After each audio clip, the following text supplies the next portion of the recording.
are familiar with Taliban. Going back 20, 30 years ago, we understand the ideology of this organization, which is, of course, very extreme. We saw examples of that in many different aspects of life. The issue is now, it's not about the founding of this Islamic Emirate. It's been there, it's going to be there, fine. The issue now is actually to see how Afghanistan and Taliban are going to deal with a world that has changed, and I would say even significantly in the last decade. You know, the Middle East is entering a new era, and it happens more or less at the same time. And we are now looking at a situation where there are different players in the region with different interests. There are different alliances formed in this region, and they are shaped according either short-term or long-term strategic interest of the players.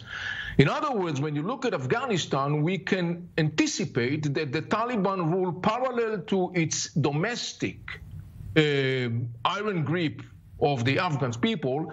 Parallel to that, the Taliban will, I predict, the Taliban will be more, I would say, flexible, relatively speaking, in the way they conduct business, sort of speaking, with the world.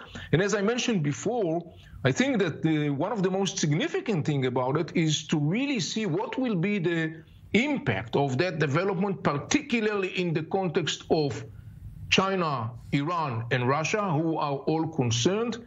There are two other aspects that we should also note to see what would be the outcome of that in terms of shockwaves. One is the potential flee of Afghan refugees who will likely try to head to Western countries.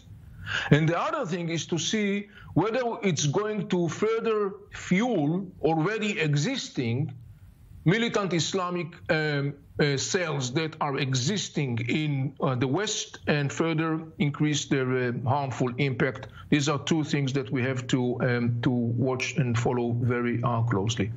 No, Avi Melamed, thanks for being with us. An important topic.